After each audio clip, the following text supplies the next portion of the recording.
ਸਤਿ ਸ਼੍ਰੀ ਅਕਾਲ। ਲੋਕਰਨ ਚੈਨਲ ਪੰਜਾਬੀ ਦੇਖ ਰਹੇ ਸਾਰੇ ਦਰਸ਼ਕਾਂ ਦਾ ਸਵਾਗਤ। ਮੈਂ ਗੁਰਜਿੰਦਰ ਸਿੰਘ ਭੰਗੂ ਤੇ ਮੇਰੇ ਨਾਲ ਪ੍ਰੋਫੈਸਰ ਰਣ ਸਿੰਘ ਧਾਲੀਵਾਲ ਸਾਹਿਬ, ਵੈਲਕਮ। ਮਿਹਰਬਾਨੀ ਜੀ ਤੁਹਾਡੀ। ਸਰੋਤਿਆਂ ਦੇ ਰੂਬਰੂ ਕਰਾਇਆ, ਤੁਹਾਡੀ ਮਿਹਰਬਾਨੀ। ਸਰੋਤਿਆਂ ਨੂੰ ਵੀ ਸਤਿ ਸ਼੍ਰੀ ਅਕਾਲ ਜੀ। ਦੋਸਤੋ, ਧਾਲੀਵਾਲ ਸਾਹਿਬ ਨਾਲ ਅਸੀਂ ਅਹਿਮ ਵਿਸ਼ੇ ਤੇ ਗੱਲ ਕਰਾਂਗੇ। ਦੇਸ਼ ਦਾ ਜੋ ਮੋੜ ਹੈ, ਇਹ ਕੂਣੀ ਮੋੜ ਧਾਰਮਿਕ ਰੰਗਤਾਂ ਦੇ ਨਾਲ, ਗਲਤ ਰੰਗਤਾਂ ਦੇ ਨਾਲ ਜੋ ਦੇਸ਼ ਨੂੰ ਇੱਕ ਤਰਜ਼ ਦੇ ਉੱਤੇ ਖੜਾ ਕੀਤਾ ਜਾ ਰਿਹਾ, ਕਿਤੇ ਨਾ ਕਿਤੇ ਜੋ ਡੀਪ ਸਟੇਟ ਹੁੰਦੀ ਹੈ ਇਹਨੂੰ ਫਿੱਟ ਕਰਦਾ, ਇਹ ਫਿੱਟ ਬੈਠਦੀਆਂ ਇਹ ਗੱਲਾਂ ਹੁੰਦੀਆਂ ਨੇ ਸਰਕਾਰ ਦੇ ਲਈ। ਸਰਕਾਰਾਂ ਚੁੱਪ ਨੇ। ਸਰਕਾਰਾਂ ਕਿਉਂ ਚੁੱਪ ਨੇ? ਕਿਉਂਕਿ ਇੱਕ ਤਾਂ ਮੁੱਦੇ ਗਾਇਬ ਹੋ ਜਾਂਦੇ ਨੇ ਇਸ ਮਾਮਲੇ ਦੇ ਉੱਤੇ, ਦੂਜਾ ਲੋਕਾਂ ਨੂੰ ਤੁਸੀਂ ਵੰਡ ਦਿਓ, ਧਾਰਮਿਕ ਤੁਸੀਂ ਰੰਗਤਾਂ ਦੇ ਦਿਓ, ਜਾਤੀ ਪਾਤ ਦਾ ਤੁਸੀਂ ਪਾੜਾ ਪਾ ਦਿਓ ਅਤੇ ਫਿਰ ਆਰਾਮ ਦੇ ਨਾਲ ਤੁਸੀਂ ਲੋਕਾਂ ਨੂੰ ਵੰਡ ਕੇ ਰਾਜ ਕਰੋ। ਇੱਕ ਘਟਨਾ ਦਾ ਪਟਿਆਲਾ 'ਚ ਵਾਪਰੀ, ਉਸ ਤੋਂ ਪਹਿਲਾਂ ਰਾਮ ਨੌਮੀ ਦੀ ਘਟਨਾ ਵਾਪਰੀ, ਜੋਧਪੁਰ ਦੇ ਵਿੱਚ ਘਟਨਾ ਵਾਪਰੀ, ਉੱਤਰ ਪ੍ਰਦੇਸ਼ ਦੇ ਵਿੱਚ ਛੋਟੀ ਛੋਟੀ ਘਟਨਾਵਾਂ ਲਗਾਤਾਰ ਵਾਪਰ ਰਹੀਆਂ ਨੇ। ਮੰਦਰ ਅਤੇ ਮਸਜਿਦਾਂ ਦੇ ਉੱਤੇ ਸਪੀਕਰ ਨੂੰ ਲੈ ਕੇ ਕਈ ਜਥੇਬੰਦੀਆਂ ਆਮੋ ਸਾਹਮਣੇ ਨੇ। ਸ਼ਿਵ ਸੈਨਾ ਦੇ ਆਪਣੇ ਬਿਆਨ ਨੇ, ਓਵੈਸੀ ਦੇ ਉਹਨਾਂ ਦੇ ਉੱਤੇ ਪਲਟਵਾਰ ਨੇ। ਪੰਜਾਬ ਨੂੰ ਵੀ ਇਸ ਦੀ ਲਪੇਟ ਦੇ ਵਿੱਚ ਲਿਆ ਗਿਆ। ਹਾਲਾਂਕਿ ਅਸੀਂ ਸੋਚਦੇ ਹਾਂ ਕਿ ਇਹ ਘਟਨਾਵਾਂ ਅਚਨਚੇਤ ਵਾਪਰਦੀਆਂ ਨੇ, ਪਰ ਆਹ ਘਟਨਾਵਾਂ ਅਚਨਚੇਤ ਨਹੀਂ ਵਾਪਰਦੀਆਂ। ਇਹਨਾਂ ਘਟਨਾਵਾਂ ਦੇ ਪਿੱਛੇ ਕੰਮ ਕੀਤਾ ਜਾਂਦਾ ਰਾਜਨੀਤਿਕ ਸ਼ਕਤੀਆਂ ਵੱਲੋਂ ਆਪਣੀ ਕੁਰਸੀਆਂ ਦੇ ਲਈ। ਲੋਕ ਕਹਿੰਦੇ ਨੇ ਵਿੱਚੋਂ ਨਿਕਲਦਾ ਕੀ ਹੈ? ਵਿੱਚੋਂ ਰਾਜ ਸੱਤਾ ਨਿਕਲਦੀ ਹੈ। ਧਾਲੀਵਾਲ ਸਾਹਿਬ ਨਾਲ ਅਸੀਂ ਅਹਿਮ ਵਿਸ਼ੇ 'ਤੇ ਗੱਲਬਾਤ ਕਰਾਂਗੇ, ਕਿਉਂਕਿ ਗੱਲਬਾਤ ਕਰਨੀ ਜ਼ਰੂਰੀ ਹੈ, ਲੋਕਾਂ ਨੂੰ ਸਮਝਾਉਣਾ ਜ਼ਰੂਰੀ ਹੈ, ਅਸਲ ਕਹਾਣੀ ਕੀ ਹੁੰਦੀ ਹੈ ਉਹ ਦੱਸਣਾ ਜ਼ਰੂਰੀ ਹੈ, ਤਾਂ ਜੋ ਸਮਾਜ ਦੇ ਵਿੱਚ ਸ਼ਾਂਤੀ ਬਣਾਈ ਰੱਖੀ ਜਾ ਸਕੇ। ਲੋਕ ਜੋ ਹੈਗੇ ਨੇ ਭਾਈਚਾਰਕ ਤੌਰ 'ਤੇ ਆਪਸੀ ਬਣ ਕੇ ਰਹਿਣ। ਇਹਨਾਂ ਪਵਾੜਿਆਂ ਦੀ ਜੋ ਜੜ ਰਾਜਨੀਤਿਕ ਤੌਰ 'ਤੇ ਪਾਈ ਜਾਂਦੀ ਹੈ, ਇਸੇ ਤਰ੍ਹਾਂ ਇਸ ਦੀ ਅੱਗ ਸਮਾਜ ਦੇ ਵਿੱਚ ਨਾ ਫੈਲੇ। ਧਾਲੀਵਾਲ ਸਾਹਿਬ, ਕਿਵੇਂ ਦੇਖਦੇ ਹੋ ਸਾਰੇ ਇਸ ਮਸਲੇ ਨੂੰ, ਜੋ ਮਾਹੌਲ ਹੁਣ ਹਿੰਦੁਸਤਾਨ ਦੇ ਵਿੱਚ ਖੜਾ ਕੀਤਾ ਜਾ ਰਿਹਾ? ਹਾਲਾਂਕਿ ਜਦੋਂ ਅਸੀਂ ਇਤਿਹਾਸ ਦੇ ਵਿੱਚ ਦੇਖਦੇ ਹਾਂ, ਜੋ ਵੱਡੀਆਂ ਘਟਨਾਵਾਂ ਹੋਈਆਂ ਨੇ, ਉਹਨਾਂ ਘਟਨਾਵਾਂ ਦਾ ਬੜਾ ਅਸੀਂ ਡਰ ਕੇ ਕਹਿੰਦੇ ਹਾਂ ਕਿ ਉਹਨਾਂ ਵੱਡੀਆਂ ਘਟਨਾਵਾਂ ਤੋਂ ਪਹਿਲਾਂ ਇਹੋ ਜਿਹੀਆਂ ਛੋਟੀਆਂ ਘਟਨਾਵਾਂ ਜੋ ਅੱਜ ਵਾਪਰੀਆਂ ਨੇ, ਇਹਨਾਂ ਘਟਨਾਵਾਂ ਤੋਂ ਕੰਮ ਸ਼ੁਰੂ ਹੋਇਆ ਸੀ। ਉਹ ਭੰਗੂ ਸਾਹਿਬ, ਗੱਲ ਇਹ ਹੈ, ਇਹਦੇ ਜੇ ਆਪਾਂ ਦੋ ਪੱਖ ਲੈ ਲਈਏ, ਇੱਕ ਤਾਂ ਹੈ ਕਾਨੂੰਨੀ ਪੱਖ, ਇੱਕ ਹੈ ਰਾਜਨੀਤਿਕ ਪਾਰਟੀਆਂ ਵੱਲੋਂ ਦਿਖਾਈ ਜਾਂਦੀ ਅਸਲੀਅਤ। ਕਾਨੂੰਨੀ ਪੱਖ ਤਾਂ ਇਹ ਹੈ ਕਿ ਸਾਡਾ ਦੇਸ਼ ਹੈ ਜਿਹੜਾ, ਇਹ ਲੋਕਤੰਤਰਿਕ ਦੇਸ਼ ਹੈ, ਅਤੇ ਸਾਡਾ ਜਿਹੜਾ ਦੇਸ਼ ਹੈ ਉਹ ਦੀ ਨੀਂਹ ਉਸ ਸੰਵਿਧਾਨ 'ਤੇ ਟਿਕੀ ਹੈ, ਜਿਹੜਾ ਸੰਵਿਧਾਨ ਸਾਨੂੰ ਧਰਮ ਨਿਰਪੱਖ ਦੇਸ਼ ਪ੍ਰਦਾਨ ਕਰਦਾ ਹੈ, ਧਰਮ ਨਿਰਪੱਖ ਸਰਕਾਰ ਪ੍ਰਦਾਨ ਕਰਦਾ ਹੈ। 1947 ਦੇ ਵਿੱਚ ਜਦੋਂ ਡਿਵੀਜ਼ਨ ਹੋਈ, ਉਸ ਡਿਵੀਜ਼ਨ ਤੋਂ ਪਹਿਲਾਂ, 47 ਦੀ ਡਿਵੀਜ਼ਨ ਤੋਂ ਪਹਿਲਾਂ, ਮੈਂ ਤੁਹਾਨੂੰ ਪਹਿਲਾਂ ਵੀ ਇਹ ਗੱਲ ਕਹੀ ਹੈ ਕਿ ਜਦੋਂ ਪੰਜਾਬ ਦੇ ਵਿੱਚ ਇੱਕ ਪਾਰਟੀ ਦਾ ਰਾਜ ਸੀ 47 ਤੋਂ ਪਹਿਲਾਂ, ਉਹ ਪਾਰਟੀ ਦਾ ਮੁਸਲਿਮ ਲੀਗ ਨਾਲ ਕੋਈ ਸੰਬੰਧ ਨਹੀਂ ਸੀ। ਲਾਹੌਰ ਤੋਂ ਸਰ ਸਿਕੰਦਰ ਹਯਾਤ ਖਾਨ ਟਵਾਣਾ ਵਗੈਰਾ, ਉਹ ਇੱਕ ਗਰੁੱਪ ਸੀ, ਉਹ ਹਾਵੀ ਸੀ। ਉਹਨਾਂ ਨੇ ਮੁਸਲਿਮ ਲੀਗ ਨੂੰ ਨਹੀਂ ਹਾਵੀ ਹੋਣ ਦਿੱਤਾ, ਉਹਨਾਂ ਨੇ ਇੱਥੇ ਹਿੰਦੂ ਮਹਾਸਭਾ ਨੂੰ ਹਾਵੀ ਨਹੀਂ ਹੋਣ ਦਿੱਤਾ। ਲੇਕਿਨ ਇੱਕ ਸਮੇਂ ਨਾਲ ਇਹ ਜਿਹੜੀਆਂ ਪਾਰਟੀਆਂ ਜਦੋਂ ਹਾਵੀ ਹੋ ਗਈਆਂ, ਤੇ ਥੋੜ੍ਹੇ ਹੀ ਚਿਰ 'ਚ ਇਹ ਸਾਰਾ ਜਿਹੜਾ ਸਮਾਜ ਸੀ ਉਹ ਧਾਰਮਿਕ ਰੰਗਤ 'ਚ ਰੰਗਿਆ ਗਿਆ, ਤੇ ਜਿਹਦੀ ਕੀਮਤ ਸਾਨੂੰ ਬਹੁਤ ਵੱਡੀ ਦੇਣੀ ਪਈ। ਮਤਲਬ ਇਹ ਨਹੀਂ ਕਿ ਉਹ ਇੱਕ ਸਦੀ ਨਹੀਂ, ਬਹੁਤ ਸਾਰੀਆਂ ਸਦੀਆਂ। ਉਹ ਗੱਲ ਯਾਦ ਰੱਖਣੀ ਪਊਗੀ ਕਿ 47 'ਚ ਕੁੱਲ ਕਿੰਨੇ ਹਜ਼ਾਰਾਂ ਲੋਕਾਂ ਦਾ ਕਤਲ ਹੋਇਆ, ਮਰੇ ਗਏ, ਉਹਨਾਂ ਦੀਆਂ ਜਾਨਾਂ ਗਈਆਂ, ਤੇ ਅਲਟੀਮੇਟਲੀ ਉਹਦੇ ਵਿੱਚੋਂ ਨਿਕਲਿਆ ਕੀ? ਦੋ ਮੁਲਕ ਵੰਡੇ ਗਏ। ਤੇ ਦੋ ਮੁਲਕਾਂ ਦੇ ਵਿੱਚ ਜਦੋਂ ਆਪਾਂ ਐਨਾਲਿਸਿਸ ਕਰਦੇ ਹਾਂ ਕਿ ਉਹਦੇ ਵਿੱਚੋਂ ਕੀ ਨਿਕਲਿਆ, ਜੋ ਬਿਨਾਂ ਵੰਡੇ ਹੋਰ ਕਿਸੇ ਮੁਲਕ 'ਚ ਸਮੱਸਿਆਵਾਂ ਨੇ, ਉਹ ਵੰਡੇ ਹੋਏ ਮੁਲਕਾਂ ਦੇ ਵਿੱਚ ਵੀ ਸਮੱਸਿਆਵਾਂ ਉਵੇਂ ਦੀ ਤਿਵੇਂ ਨੇ। ਰੋਜੀ ਰੋਟੀ ਦੀ ਪ੍ਰੋਬਲਮ ਪਾਕਿਸਤਾਨ ਵੀ ਹੈ, ਰੋਜੀ ਰੋਟੀ ਦੀ ਪ੍ਰੋਬਲਮ ਪੰਜਾਬ ਦੇ ਵਿੱਚ ਵੀ ਹੈ, ਹਿੰਦੁਸਤਾਨ ਦੇ ਵਿੱਚ ਵੀ ਹੈ। ਇਹਦਾ ਮਤਲਬ ਇਹ ਹੋਇਆ ਕਿ ਜਿਹੜੀ ਉਹ ਧਾਰਮਿਕ ਰੰਗਤ ਤੋਂ ਬਾਅਦ ਫਿਰਕੂਪਣੇ ਦੇ ਵਿੱਚੋਂ ਜਿਹੜੀ ਵੰਡ ਹੋਈ, ਉਹ ਵੰਡ ਨੇ ਕਿਸੇ ਸਮੱਸਿਆ ਦਾ ਹੱਲ ਨਹੀਂ ਦਿੱਤਾ ਸਾਨੂੰ। ਇਹ ਗੱਲ ਇਤਿਹਾਸ 'ਚੋਂ ਜਿਹੜੀ ਸਿੱਖਣੀ ਬਣਦੀ ਹੈ, ਉਹ ਅਸੀਂ ਸਿੱਖੀ ਨਹੀਂ।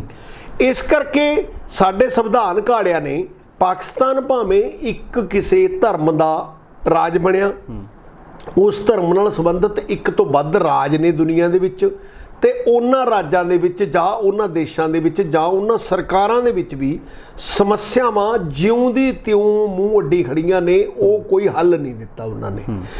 ਅਸੀਂ ਇੱਕ ਧਰਮ ਨਿਰਪੱਖ ਦੇਸ਼ ਹੁੰਦੇ ਹੋਏ, ਕਿਉਂਕਿ ਸਾਡੇ ਦੇਸ਼ ਦੇ ਵਿੱਚ ਬਹੁ ਕੌਮੀ ਦੇਸ਼ ਅਸੀਂ ਇਹਨੂੰ ਕਹਿ ਲੈਂਦੇ ਹਾਂ ਕਈ ਵਾਰੀ, ਵੱਖ-ਵੱਖ ਕੌਮਾਂ ਰਹਿੰਦੀਆਂ ਨੇ, ਵੱਖ-ਵੱਖ ਮਾਈਨੋਰਿਟੀਜ਼ ਰਹਿੰਦੀਆਂ ਨੇ, ਮੈਜੋਰਿਟੀਜ਼ ਰਹਿੰਦੀਆਂ ਨੇ, ਕੋਈ ਘੱਟ ਗਿਣਤੀ ਵਾਲੇ ਲੋਕ ਰਹਿੰਦੇ ਨੇ, ਵੱਖ-ਵੱਖ ਧਰਮਾਂ ਦੇ ਜਾਤੀਆਂ ਦੇ ਲੋਕ ਨੇ।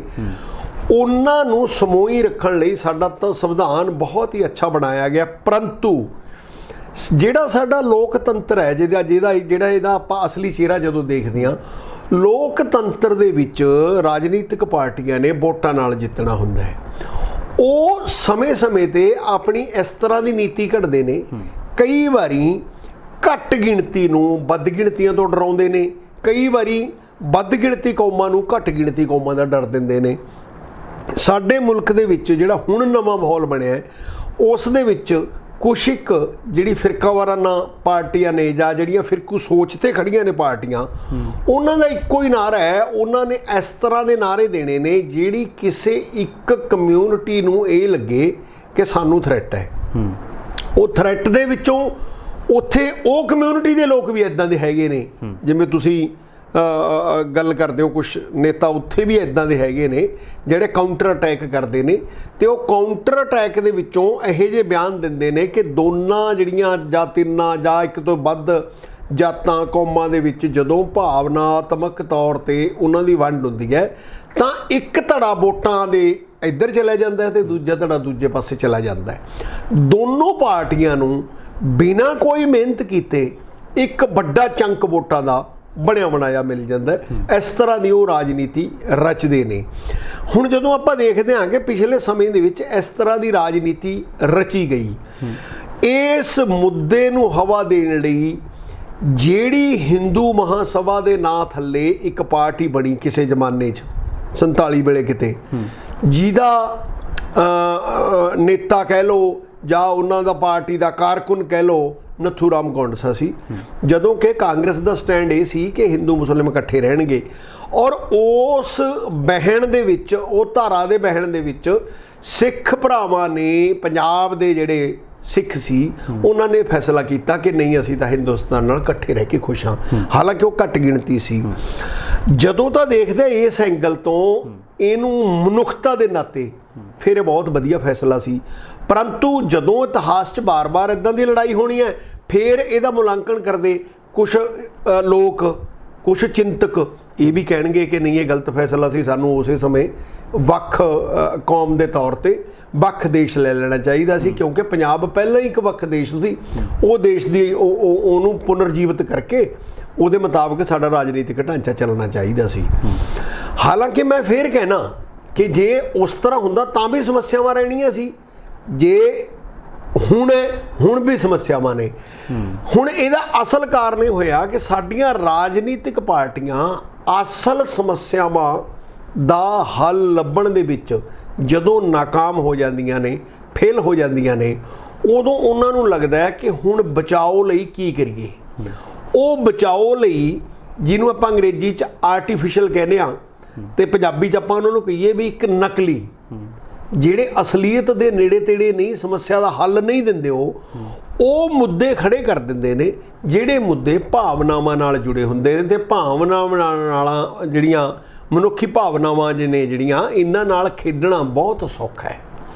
ਇਹਨਾਂ ਦੇ ਵਿੱਚ ਉਲਝਾ ਕੇ ਵਿਅਕਤੀ ਨੂੰ ਬੜਾ ਈਜ਼ੀ ਹੈ ਕਿ ਉਹਨੂੰ ਹੋਰ ਪਾਸੇ ਮੋੜਿਆ ਜਾ ਸਕਦਾ ਹੈ। ਨਹੀਂ, ਉਹੀ ਵਿਅਕਤੀ ਜਦੋਂ ਰੋਜੀ ਰੋਟੀ ਦੀ ਡਿਮਾਂਡ ਕਰਦੇ ਨੇ, ਜਦੋਂ ਆਪਣੇ ਹੱਕਾਂ ਦੀ ਡਿਮਾਂਡ ਕਰਦੇ ਨੇ, ਜੇਕਰ ਉਹਨੂੰ ਧਰਮ ਦੇ ਵਿੱਚ ਉਲਝਾ ਦਈਏ ਤਾਂ ਫਿਰ ਉਹ ਸਿਰਫ ਆਪਣੇ ਧਾਰਮਿਕ ਰਹੁ ਰੀਤਾਂ, ਧਾਰਮਿਕ ਰੀਤੀ ਰਿਵਾਜਾਂ ਦੇ ਵਿੱਚ ਉਲਝ ਕੇ ਰਹਿ ਜਾਂਦੇ ਨੇ, ਅਤੇ ਉਹ ਮੰਗ ਨਹੀਂ ਕਰਦੇ ਕਿ ਸਾਨੂੰ ਇਸ ਤੋਂ ਜਿਹੜੀਆਂ ਵੱਡੀਆਂ ਗੱਲਾਂ ਨੇ, ਰੋਜੀ ਰੋਟੀ ਦੇ ਜਿਹੜੇ ਮਸਲੇ ਨੇ, ਉਹ ਹੱਲ ਕਰਨ ਦੀ ਬਜਾਏ ਉਹ ਧਾਰਮਿਕ ਆਜ਼ਾਦੀ ਦੇ ਨਾਅਰੇ ਦੇ ਵਿੱਚ ਉਲਝ ਜਾਂਦੇ ਨੇ ਕਿ ਸਾਨੂੰ ਇਹ ਜ਼ਰੂਰੀ ਹੈ। ਪਿਛਲੇ ਸਮੇਂ ਦੇ ਵਿੱਚ ਬੀਜੇਪੀ ਜਿਹੜੀ ਇੱਕ ਪਾਰਟੀ ਹੈ, ਉਹ ਕਲੀਅਰਲੀ ਇਸ ਵਾਰ ਭਾਵੇਂ ਉਹਨਾਂ ਨੇ ਨਹੀਂ ਕਹਿ ਰਿਹਾ, ਪਿਛਲੀ ਇਲੈਕਸ਼ਨ 'ਚ ਤਾਂ ਉਹਨਾਂ ਨੇ ਸਟ੍ਰੈਟਜੀ ਇਸ ਗੱਲ 'ਤੇ ਫੋਕਸ ਕੀਤੀ ਕਿ ਸਾਨੂੰ ਬਹੁ ਗਿਣਤੀ ਹਿੰਦੂ ਤੋਂ ਬਿਨਾਂ ਜਿਹੜੀਆਂ ਹੋਰ ਵੋਟਾਂ ਨੇ ਉਹ ਸਾਨੂੰ ਚਾਹੀਦੀਆਂ ਹੀ ਨਹੀਂ। ਕਾਰਨ ਇਹ ਕੀਤਾ ਕਿ ਉਹਨਾਂ ਨੇ ਇਸ ਤਰ੍ਹਾਂ ਦਾ ਇੱਕ ਮਾਹੌਲ ਕ੍ਰੀਏਟ ਕੀਤਾ ਜਿਹਦੇ ਨਾਲ ਆਮ ਬਹੁ ਗਿਣਤੀ ਹਿੰਦੂ ਤਬਕੇ ਨੂੰ ਇਕੱਠਾ ਹੋਣਾ ਪੈ ਗਿਆ। ਮਤਲਬ ਉਹ ਇਹਨੂੰ ਕਹਿ ਲਓ ਚਲਾਕੀ ਬਸ, ਤੇ ਰਣਨੀਤੀ ਦੇ ਵਸ ਪਾ ਕੇ ਉਹਨਾਂ ਨੂੰ ਇਕੱਠੇ ਕਰਕੇ ਉਹਨਾਂ ਦੀ ਵੋਟ ਲੈ ਲਈ। ਭਾਵੇਂ ਇਸ ਵਾਰ ਲੱਗਦਾ ਸੀ ਕਿ ਉਹ ਵੋਟ ਯੂਪੀ ਦੇ ਵਿੱਚ, ਮੱਧ ਪ੍ਰਦੇਸ਼ ਦੇ ਵਿੱਚ ਕਿਤੇ ਬਣੇਗੀ, ਪਰ फिर दोबारा वो पार्टी कामयाब रही, उन्होंने उस वोट नूं ਵੰਡਣ नहीं दिता, वो एक फिरके ਦੀਆਂ ਵੋਟਾਂ ਇਕੱਠੀਆਂ ਕਰਕੇ ਦੁਬਾਰਾ ਸਰਕਾਰ ਵਿੱਚ ਆ ਗਏ। ਤੇ ਹੁਣ ਫੇਰ ਉਹਨਾਂ ਨੂੰ ਇਹ ਲੱਗਦਾ ਹੈ ਕਿ 24 ਦੇ ਵਿੱਚ ਇੱਕ ਵੱਡੀ ਚੋਣ ਹੈ, 24 ਤੋਂ ਪਹਿਲਾਂ ਕੁਝ ਸਟੇਟਾਂ ਦੇ ਵਿੱਚ ਚੋਣ ਹੈ। ਉਸ ਚੋਣ ਦੇ ਵਿੱਚ ਹੁਣ ਦੋ ਪਾਰਟੀਆਂ ਨੇ, ਕੱਲੀ ਉਹ ਨਹੀਂ, ਜੇ ਆਪਾਂ ਕਹੀਏ ਕਿ ਹੋਰ ਪਾਰਟੀਆਂ ਵੀ ਉਸੇ ਲਾਈਨ ਤੇ ਫਿਰਕੇਵਾਰਾਨਾ ਜਿਹੜੀ ਵੰਡ ਹੈ ਉਹ ਕਾਇਮ ਕਰਕੇ ਉਹ ਚਾਹੁੰਦੇ ਨੇ ਕਿ ਰਾਜਨੀਤੀ ਹਥਿਆ ਲਈ ਜਾਵੇ ਤੇ ਰਾਜਨੀਤੀ ਦਾ ਆਨੰਦ ਮਾਣਿਆ ਜਾਵੇ।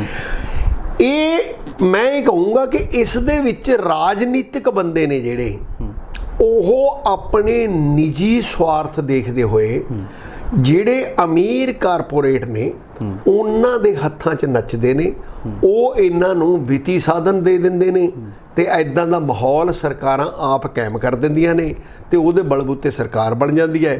ਤੇ ਉਸ ਤਰ੍ਹਾਂ ਦੀ ਸਰਕਾਰ 'ਚ ਜਿਹੜੇ ਅਮੀਰ ਲੋਕ ਨੇ ਜਾਂ ਜਿਹੜੇ ਕਾਰਖਾਨੇਦਾਰ ਨੇ ਜਾਂ ਜਿਹੜੇ ਸਰਮਾਏਦਾਰ ਨੇ, ਉਹ ਬੰਦੇ ਆਪਣਾ ਉੱਲੂ ਸਿੱਧਾ ਰੱਖਦੇ ਨੇ। ਬਸ ਸਿਰਫ ਉਹਦੇ ਵਿੱਚ ਇਹ ਜ਼ਰੂਰ ਹੈ ਕਿ ਜਿੰਨੇ ਕੁ ਆਪਾਂ ਇਹ ਕਹੀਏ ਵੀ ਮੰਨ ਲਓ ਆਪਾਂ ਕਿ 542 MP ਜਾਂ ਉਹਨਾਂ ਦੇ ਨਾਲ ਕੋਈ 4-4 5-5 ਹੋਰ ਵੱਡੇ ਨੇਤਾ, ਉਹ ਇਹਦਾ ਕੋਈ ਫਾਇਦਾ ਲੈ ਲੈਂਦੇ ਨੇ ਤੇ ਆਮ ਜਨਤਾ ਉਸੇ ਤਰ੍ਹਾਂ ਪਿਸ ਰਹੀ ਹੈ। ਪਰ ਇਹਦਾ ਹੱਲ ਕੋਈ ਨਹੀਂ, ਕਿਉਂਕਿ ਉਹ ਜਨਤਾ ਨੂੰ ਖੁਦ ਸਮਝ ਨਹੀਂ।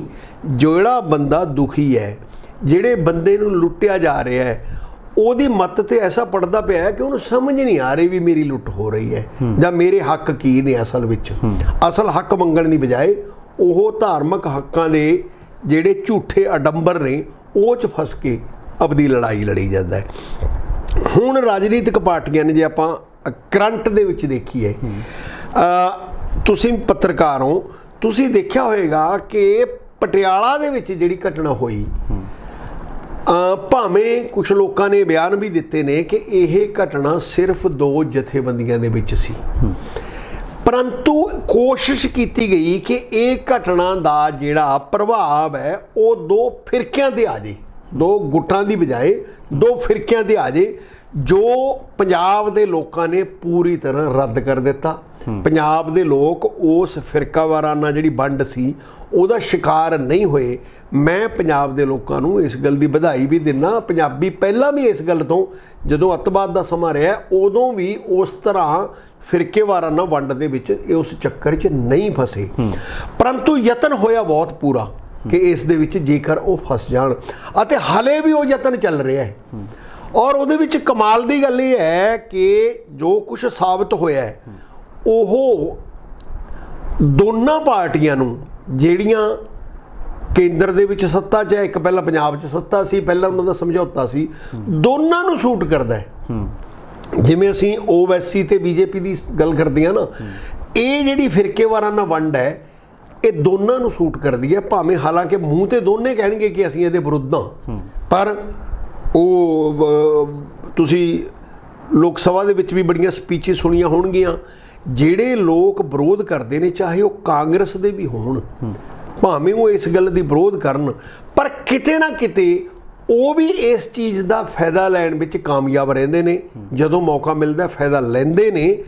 ਇਸ ਕਰਕੇ ਜਦੋਂ ਵਿਰੋਧ ਕਰਦੇ ਨੇ ਦੂਜੇ, ਉਹਨਾਂ ਨੂੰ ਵੀ ਸਾਬਤ ਇਹੀ ਕਰਦੇ ਨੇ ਕਿ ਅਲਟੀਮੇਟਲੀ ਘੁੰਮ ਘੁਮਾ ਕੇ ਸਾਰੀਆਂ ਰਾਜਨੀਤਿਕ ਪਾਰਟੀਆਂ ਵੋਟਾਂ ਚਾਹੁੰਦੀਆਂ ਨੇ, ਤੇ ਜਿਸ ਹਰਬੇ ਨਾਲ, ਜਿਸ ਯਤਨ ਨਾਲ ਵੋਟਾਂ ਸੌਖੀਆਂ ਮਿਲ ਜਾਂਦੀਆਂ ਨੇ, ਉਹਨਾਂ 'ਚੋਂ ਸਭ ਤੋਂ ਸੌਖਾ ਇੱਕ ਯਤਨ ਫਿਰਕੇਵਾਰਾਨਾ ਵੰਡ ਹੈ। ਸੋ ਇਸ ਕਰਕੇ ਇਹ ਬੜਾ ਮੁੱਦਾ ਸਮੇਂ-ਸਮੇਂ 'ਤੇ ਉਠਾ ਲਿਆ ਜਾਂਦਾ ਹੈ। ਛੋਟੀ ਜਿਹੀ ਘਟਨਾ ਸੀ ਕਿ ਕੋਈ ਆਪਣੇ ਮੂੰਹ ਤੇ ਹਿਜਾਬ ਬੰਨੇ ਜਾਂ ਨਾ ਬੰਨੇ, ਮਤਲਬ ਇਹ ਹੈਰਾਨੀ ਦੀ ਗੱਲ ਹੈ। ਇੱਕ ਪਾਸੇ ਸਰਕਾਰ ਜ਼ਬਰਦਸਤੀ ਇਹ ਕਹਿ ਰਹੀ ਹੈ ਕਿ ਮੂੰਹ ਢੱਕ ਕੇ ਰੱਖਿਆ ਜਾਵੇ, ਜਦੋਂ ਉਹ ਕਹਿੰਦੇ ਨੇ ਵੀ ਸਾਡੀ ਧਾਰਮਿਕ ਪਰੰਪਰਾ ਮੁਤਾਬਕ ਮੂੰਹ ਢੱਕਿਆ ਜਾਵੇ, ਉਹ ਕਹਿੰਦੇ ਨਹੀਂ ਜੀ, ਇਹ ਨਹੀਂ ਲਾਗੂ ਹੋਏਗਾ। ਉਹ ਦੋ ਬੱਚੀਆਂ ਨੂੰ ਪੇਪਰ ਨਹੀਂ ਦੇਣ ਦਿੱਤਾ। ਉਹ ਘਟਨਾ ਕੋਈ ਹੋਵੇ, ਉਹ ਧਾਰਮਿਕ ਆਜ਼ਾਦੀ ਤੇ ਹਮਲਾ ਜ਼ਰੂਰ ਹੈ। ਇਸ ਤਰ੍ਹਾਂ ਹੀ ਹੁਣ ਜਿਹੜਾ ਨਵਾਂ ਮੁੱਦਾ ਇਹ ਹੋਇਆ ਕਿ ਥਾਂ ਤੇ, ਜੇ ਮੈਂ ਕਹਾਂ, ਇਸ 'ਚ ਇਕੱਲੇ ਧਰਮ ਦਾ ਕਿਸੇ ਦਾ ਕਸੂਰ ਨਹੀਂ, ਸਭ ਧਰਮਾਂ ਵਾਲੇ, ਉਹ ਸਿੱਖ ਧਰਮ 'ਚ ਵੀ ਪ੍ਰੋਬਲਮ ਹੈ, ਉਹ ਹਿੰਦੂ ਧਰਮ 'ਚ ਵੀ ਪ੍ਰੋਬਲਮ ਹੈ ਕਿ ਜੀ ਲਾਊਡ ਸਪੀਕਰ ਨਾ ਲਾਇਆ ਜਾਵੇ ਜਦੋਂ ਮਸਜਿਦ ਦੇ ਵਿੱਚ ਅਜ਼ਾਨ ਦਿੱਤੀ ਜਾਂਦੀ ਹੈ। ਮੈਂ ਕਹਿੰਦਾ ਕਿ ਨਾ ਲਾਇਆ ਜਾਵੇ, ਪਰ ਇਹ ਚੀਜ਼ਾਂ ਨੂੰ ਧਰਮਾਂ ਵਾਲੇ ਐਮੀਕੇਬਲੀ ਬੈਠ ਕੇ ਕਿਉਂ ਨਹੀਂ ਸੈੱਟ ਕਰ ਲੈਂਦੇ ਕਿ ਉਹਦੀ ਆਵਾਜ਼ ਹੋਵੇ। ਮਤਲਬ ਇਹ ਹੋਇਆ ਕਿ ਉੱਥੇ ਤਾਂ ਲਾਊਡ ਸਪੀਕਰ ਨਾ ਲਾਇਆ ਜਾਵੇ, ਪਰੰਤੂ ਜੇ ਮਾਤਾ ਦਾ ਜਗਰਾਤਾ ਹੋਵੇ ਜਾਂ ਮੇਰੇ ਮੁੰਡੇ ਦਾ ਵਿਆਹ ਹੋਵੇ, ਮੇਰੇ ਘਰ 'ਚ ਵਿਆਹ ਹੋਵੇ, ਉਦੋਂ ਮੈਂ ਜਿੰਨੀ ਮਰਜ਼ੀ ਸਾਊਂਡ 'ਚ ਲਾਊਡ ਸਪੀਕਰ ਲਾਈ ਰੱਖਾਂ। ਨਿਯਮ ਇੱਕ ਪਾਸੇ ਹੈਗੇ ਨੇ, ਨਿਯਮ ਬਣੇ ਹੋਏ ਨੇ ਕਿ ਇਦੋਂ ਵੱਧ ਸਾਊਂਡ ਉਹ ਮਈਰੇਬਲ ਹੈ, ਮਿਣਤੀ ਗਿਣਤੀ ਹੈ ਕਿ ਇਸ ਤੋਂ ਜ਼ਿਆਦਾ ਸਾਊਂਡ ਨਾ ਹੋਵੇ। ਪਰ ਕੀ ਪ੍ਰੈਕਟੀਕਲੀ ਇਹ ਕਿਤੇ ਅਪਲਾਈ ਹੁੰਦੀ ਹੈ? ਬਿਲਕੁਲ ਨਹੀਂ ਹੁੰਦੀ। ਆਪਾਂ ਦੇਖਦੇ ਹਾਂ ਸਾਰੇ ਆਲੇ ਦੁਆਲੇ ਸਾਰੀਆਂ ਕਲੋਨੀਆਂ ਦੇ ਵਿੱਚ, ਸ਼ਹਿਰਾਂ ਦੇ ਵਿੱਚ ਜਿੱਥੇ ਕਿਤੇ ਨੇ, ਡੇਲੀ ਰੋਜ਼ ਸੈਂਕੜੇ ਸ਼ਿਕਾਇਤਾਂ ਜਾਂਦੀਆਂ ਨੇ ਕਿ ਜੀ ਆ ਬਹੁਤ ਉੱਚੀ ਵੱਜ ਰਿਹਾ, ਕੋਈ ਬੰਦਾ ਧਿਆਨ ਨਹੀਂ ਦਿੰਦਾ ਉਸ ਗੱਲ ਤੇ। ਇਸ ਤਰ੍ਹਾਂ ਹੀ ਜਾਂ ਤਾਂ ਅਸੀਂ ਸਾਰੇ ਧਰਮਾਂ ਦੇ ਨੇਤਾ ਸਾਡੇ ਬੈਠ ਕੇ ਇਹ ਤੈਅ ਕਰ ਲੈਣ ਕਿ ਇਹਦੀ ਇੱਕ ਮਾਤਰਾ ਫਿਕਸ ਕਰ ਦਿੱਤੀ ਜਾਵੇ ਕਿ ਚਾਹੇ ਉਹ ਮੰਦਿਰ ਹੈ, ਚਾਹੇ ਗੁਰਦੁਆਰਾ ਹੈ, ਚਾਹੇ ਉਹ ਜਗਰਾਤਾ ਹੈ, ਚਾਹੇ ਕਿਸੇ ਦਾ ਵਿਆਹ ਹੈ, ਚਾਹੇ ਕਿਸੇ ਦੇ ਕੋਈ ਸਮਾਗਮ ਹੈ। ਮੈਂ ਤਾਂ ਇਹ ਕਹਿਣਾ ਕਿ ਸਰਕਾਰ ਇਹ ਕਿਉਂ ਨਹੀਂ ਮੇਜਰ ਕਰ ਦਿੰਦੀ ਕਿ ਉਦੋਂ ਵੱਧ ਉਹ ਜਿਹੜੇ ਉਸ ਤੋਂ ਵੱਡੀ ਸਾਊਂਡ ਦੇ ਉਹ ਯੰਤਰ ਹੀ ਨਾ ਬਣਨ, ਉਹਨਾਂ ਦੀ ਪਾਬੰਦੀ ਲਾ ਦਿੱਤੀ ਜਾਵੇ ਕਿ ਇਦੋਂ ਵੱਧ ਸਾਊਂਡ ਦੇ ਉਹ ਯੰਤਰ ਬਣਨ ਹੀ ਨਾ, ਤੇ ਜੇ ਬਣੇ ਹੋਏ ਨੇ ਤਾਂ ਉਹਨਾਂ ਨੂੰ ਇਲੀਗਲ ਡਿਕਲੇਅਰ ਕਰ ਦੇਣਾ। ਪਰ ਇਹ ਗੱਲ ਨਹੀਂ ਕਰਨੀ, ਕਿਉਂਕਿ ਇਸ ਮਸਲੇ ਤੇ ਭੜਕਾਉਣਾ ਬਹੁਤ ਸੌਖਾ ਹੈ। ਜੇ ਸਾਡੇ ਇੱਕ ਸਟੇਟ ਦਾ ਮੁੱਖ ਮੰਤਰੀ ਕਹਿ ਦਿੰਦਾ ਹੈ ਕਿ ਯੂਪੀ ਦੇ ਵਿੱਚ ਮਸਜਿਦ ਦੇ ਵਿੱਚ ਜਿਹੜੇ ਵੀ ਲਾਊਡ ਸਪੀਕਰ ਲਗਾਏ ਜਾਣਗੇ ਉਹ ਅਸੀਂ ਬੰਦ ਕਰਾ ਦਾਂਗੇ, ਤਾਂ ਉਹਦੀ ਕੋਈ ਦੂਜੀ ਪਾਰਟੀ ਮਹਾਰਾਸ਼ਟਰ ਦੇ ਵਿੱਚ ਇੱਕ ਬਿਆਨ ਦਿੰਦੀ ਹੈ ਕਿ ਜੇਕਰ ਇਹ ਯੂਪੀ 'ਚ ਬੰਦ ਹੋ ਸਕਦੇ ਨੇ ਤਾਂ ਮਹਾਰਾਸ਼ਟਰ 'ਚ ਕਿਉਂ ਨਹੀਂ। ਇਸ ਤੋਂ ਪਹਿਲਾਂ ਤੁਹਾਡੇ ਯਾਦ ਹੋਏਗਾ ਦਿੱਲੀ ਦੇ ਨੇੜੇ ਇੱਕ ਘਟਨਾ ਹੁੰਦੀ ਹੈ ਕਿ ਜੀ ਓਪਨ ਦੇ ਵਿੱਚ ਨਮਾਜ਼ ਨਹੀਂ ਅਦਾ ਕਰਨ ਦੇਣੀ ਅਸੀਂ, ਖੁੱਲੇ ਦੇ ਵਿੱਚ, ਬਿਲਕੁਲ ਖੁੱਲੇ ਦੇ ਵਿੱਚ ਨਮਾਜ਼ ਨਹੀਂ ਅਦਾ ਕਰਨ ਦੇਣੀ। ਕੀ ਸਾਡੇ ਬਹੁਤ ਸਾਰੇ ਜਗਰਾਤੇ, ਬਹੁਤ ਸਾਰੇ ਇਕੱਠ ਖੁੱਲੇ 'ਚ ਨਹੀਂ ਹੁੰਦੇ? ਉਹ ਧਾਰਮਿਕ ਪਰੰਪਰਾਵਾਂ ਦੇ ਹੱਕ 'ਚ ਠੀਕ ਉਲਟ ਵੱਖਰੀ ਗੱਲ ਹੈ। ਕੀ ਸਾਰੇ ਧਰਮਾਂ ਦੇ ਕਿੰਨੇ ਸਾਰੇ ਪ੍ਰੋਗਰਾਮ ਓਪਨ ਦੇ ਵਿੱਚ ਨਹੀਂ ਹੁੰਦੇ? ਤੇ ਫਿਰ ਜਾਂ ਤਾਂ ਅਸੀਂ ਸੰਵਿਧਾਨ ਮੁਤਾਬਕ ਚੱਲੀਏ ਕਿ ਅਸੀਂ ਇੱਕ ਐਮੀਕੇਬਲੀ ਬੈਠ ਕੇ ਸਾਰੇ ਧਰਮਾਂ ਵਾਲੇ ਬੈਠਣ ਕਿ ਆਪਾਂ ਮਿਨੀਮਮ ਆ ਸਟੈਂਡਰਡ ਵਰਤ ਲੈਂਦੇ ਹਾਂ। ਸਰਕਾਰ ਸਾਰੇ ਧਾਰਮਿਕ ਲੀਡਰਾਂ ਦੀ ਇੱਕ ਮੀਟਿੰਗ ਬੁਲਾਵੇ ਕਿ ਸਾਰੇ ਧਾਰਮਿਕ ਲੀਡਰ ਤੁਸੀਂ ਤੈਅ ਕਰ ਲਓ ਕਿ ਜਿਹੜੀ ਗੱਲ ਇਸ ਤਰ੍ਹਾਂ ਦੇ ਮਾਪਦੰਡ ਆਪਾਂ ਤੈਅ ਕਰ ਲਈਏ ਕਿ ਉਹ ਲੋਕਾਂ ਨੂੰ ਤੰਗ ਨਾ ਕਰਨ। ਪਰੰਤੂ ਜਿੱਥੇ ਕਿਤੇ ਉਹ ਹੈ, ਇਹ ਸ਼ਾਇਦ ਆਪਣੇ ਘੱਟ ਹੈ ਹਿੰਦੂ ਮੰਦਿਰਾਂ ਵਿੱਚ ਵੀ, ਗੁਰਦੁਆਰਿਆਂ ਵਿੱਚ ਵੀ, ਕਿਉਂਕਿ ਆਪਣੇ ਗੁਰਦੁਆਰੇ ਜ਼ਿਆਦਾ ਪ੍ਰਭਾਵੀ ਨੇ, ਤੇ ਜਿੱਥੇ ਕਿਤੇ ਮੁਸਲਿਮ ਬਹੁਲਤ ਹੈ, ਜ਼ਿਆਦਾ ਨੇ ਉਹਨਾਂ ਦੀ ਗਿਣਤੀ, ਉੱਥੇ ਉਹਨਾਂ ਦੇ ਵੀ ਸਾਰੇ ਧਰਮਾਂ ਵੱਲੋਂ ਲਾਊਡ ਸਪੀਕਰ ਵਰਤੇ ਜਾਂਦੇ ਨੇ ਔਰ ਕਈ ਵਾਰ ਉਹ ਸ਼ੋਰ ਦਾ ਕਾਰਨ ਬਣਦੇ ਨੇ ਤੇ ਆਮ ਜਨਤਾ ਦੇ ਸੁਭਾਵੀ ਕੰਮਾਂ ਦੇ ਵਿੱਚ ਖਲਲ ਦਾ ਕਾਰਨ ਵੀ ਬਣਦੇ ਨੇ। ਮੈਂ ਇਹ ਕਹਿਣਾ ਕਿ ਧਾਰਮਿਕ ਆਜ਼ਾਦੀ ਹੈ, ਕੋਈ ਬੰਦਾ ਕੀਰਤਨ ਕਰੇ, ਕੋਈ ਬੰਦਾ ਆਪਣੇ ਧਰਮ ਦੇ ਹਾਈਮਨਸ ਜਾਂ ਜਿਹੜੇ ਆਪਣੇ ਸਰਮਨਸ ਜਾਂ ਜਿਹੜੇ ਸੰਦੇਸ਼ ਨੇ ਉਹ ਪੜ੍ਹੇ, ਉੱਚੀ ਬੋਲ ਕੇ ਪੜ੍ਹੇ, ਨੀਵਾਂ ਬੋਲ ਕੇ ਪੜ੍ਹੇ, ਪਰੰਤੂ ਉਹਦੀ ਜਿਹੜੀ ਮਾਤਰਾ ਹੈ ਜੇਕਰ ਉਹ ਕਾਨੂੰਨ ਮੁਤਾਬਕ ਉਹਨਾਂ ਦੀ ਸਹਿਮਤੀ ਨਾਲ ਤੈਅ ਕਰ ਲਈ ਜਾਵੇ, ਇਹ ਜ਼ਿਆਦਾ ਵਧੀਆ ਗੱਲ ਹੋਏਗੀ। ਅਦਰਵਾਈਜ਼ ਇਸ ਤੋਂ ਬਿਨਾਂ ਇਹ ਸਮੱਸਿਆ ਜਿਹੜੀ ਹੱਲ ਵੱਲ ਘੱਟ ਵਧੇਗੀ। ਇਹ ਸਮੱਸਿਆ ਕੋਈ ਹੋਰ ਫਾਇਦਾ ਰਾਜਨੀਤਿਕ ਬੰਦਿਆਂ ਨੂੰ ਦਿੰਦੀ ਰਹੇਗੀ ਤੇ ਉਹ ਇਹਦਾ ਫਾਇਦਾ ਲੈਂਦੇ ਰਹਿਣਗੇ। ਬਿਲਕੁਲ ਧਾਲੀਵਾਲ ਸਾਹਿਬ, ਰਾਜਨੀਤੀ ਤੋਂ ਪ੍ਰੇਰਿਤ ਘਟਨਾਵਾਂ ਹੁੰਦੀਆਂ ਨੇ। ਬਹੁਤ ਬਹੁਤ ਸ਼ੁਕਰੀਆ ਵਿਚਾਰ ਰੱਖਣ ਦੇ ਲਈ ਧਾਲੀਵਾਲ ਸਾਹਿਬ। ਮਿਹਰਬਾਨੀ ਜੀ। ਜੀ ਦੋਸਤੋ, ਸਾਡੇ ਨਾਲ ਜੁੜੇ ਹੋਏ ਸੀ ਪ੍ਰੋਫੈਸਰ ਰਣ ਸਿੰਘ ਧਾਲੀਵਾਲ ਸਾਹਿਬ ਤੋਂ ਅਸੀਂ ਇਸ ਮਾਮਲੇ ਬਾਰੇ ਜਾਣਿਆ। ਇੱਕ ਐਪੀਸੋਡ ਹੋਰ ਕਰਾਂਗੇ ਧਾਲੀਵਾਲ ਸਾਹਿਬ ਨਾਲ ਅਸੀਂ ਇਸੇ ਆਉਣ ਵਾਲੇ ਦਿਨਾਂ ਦੇ ਵਿੱਚ, ਜੋ ਇਤਿਹਾਸ ਦੇ ਵਿੱਚ ਅਜਿਹੇ ਘਟਨਾ ਵਾਪਰੀਆਂ ਨੇ, ਕਿਵੇਂ ਉਹਨਾਂ ਦੀ ਸ਼ੁਰੂਆਤ ਹੋਈ, ਕਿਵੇਂ ਸਾਰਾ ਮਾਮਲਾ ਇੱਥੋਂ ਤੱਕ ਪਹੁੰਚਿਆ। ਤੁਸੀਂ ਬਣੇ ਰਹੋ ਤੁਹਾਡੇ ਆਪਣੇ ਚੈਨਲ ਲੋਕਰਾਣਾ ਚੈਨਲ ਪੰਜਾਬੀ ਤੇ। ਧੰਨਵਾਦ।